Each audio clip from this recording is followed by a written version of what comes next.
Hey everybody, it's Christina of Crafty Paws.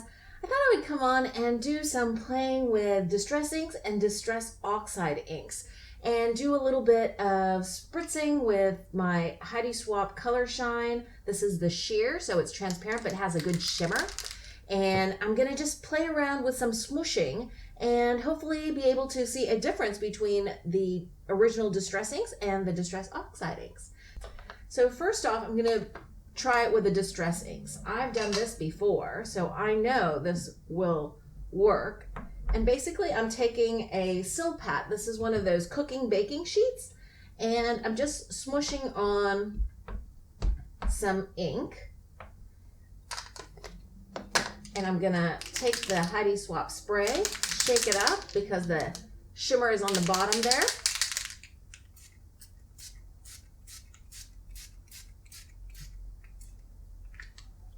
And then I'm taking some Bristol paper.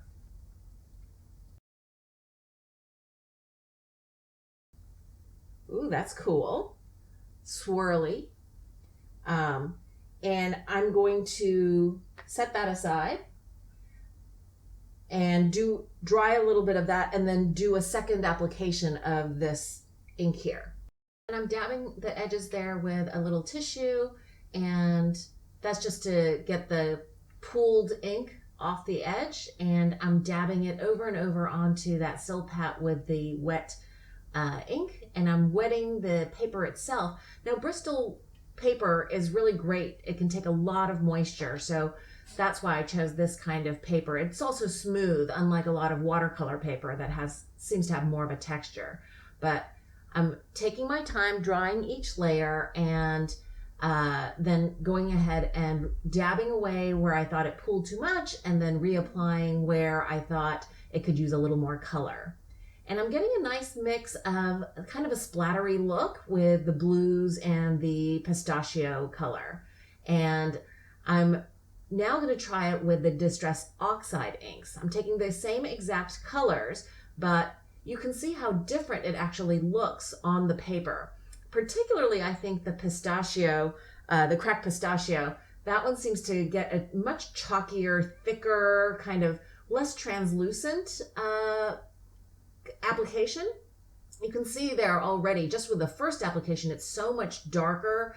And as I'm drying it with my heat tool, you can see that it's kind of getting a splotchy look, which I actually really like. This is all going to be a background for a sky scene, so I want to get a little bit more blues in there, but I actually like the greens as well because I have in mind a project to use for this background with airplanes that are actually in this color, kind of a lighter green and a darker blue green.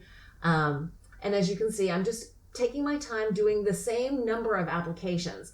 The Distress Oxides, as you can see, is coming out much more opaque, but I am doing the same thing, dabbing the edges with a tissue, drying in between applications because I don't want the colors to blend too much and get muddy, and taking my heat tool and just drying it between each application of ink. It's a lot of fun. It's a little bit messy, but you can see here, look at how different this looks. I love that shimmer that comes from the Heidi Swapp spray, but you could do this also with just plain water in a spray bottle. But look at that. The top one is the Distress ink and the bottom one is the Distress Oxide ink. Now, this is the project I was talking about. I colored up this adorable little airplane, and I'm using two different sentiments from two different Lawn Fawn stamp sets. And I think that's sometimes fun to do. If you can combine different sentiments to kind of customize or personalize a project, I think it's great.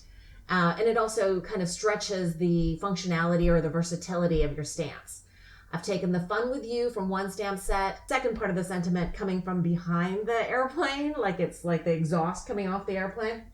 That one is on the way. So these are my two completed cards. I'm going to be using them in my mini albums for commemorating the vacation that I took with my sister and my niece to Scotland, Ireland, and Northern Ireland. I made them slightly different, but they obviously are very similar in design. So I'll walk through with you the other pieces that I used.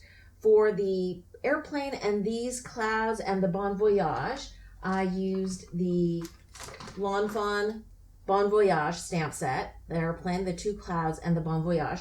The little cloud actually is from the Hello Baby stamp set. It's this one right here, and I have the coordinating dies, so I die cut that one out. And I just wanted 3 of them on the card because I like working with that rule of 3s, and that seems to kind of create a nice visual balance. For the Bon Voyage part, I heat embossed that using embossing powder, the Superfine by Ranger in white.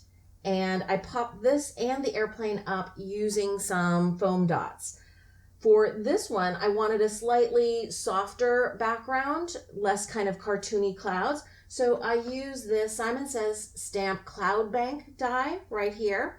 And I cut bits and pieces out so that I could repeat it without having it look like, totally the same cloud bank over and over. So I layered some, I added some on the edges. And for some of the clouds, I glued in the inset part of the clouds, and some of them I left just the frame so that it would have a nice soft look and you could really appreciate the background. And I think that came out nice and soft. The planes I colored up like the Aer Lingus planes because that's the airline that we took to and from our vacation.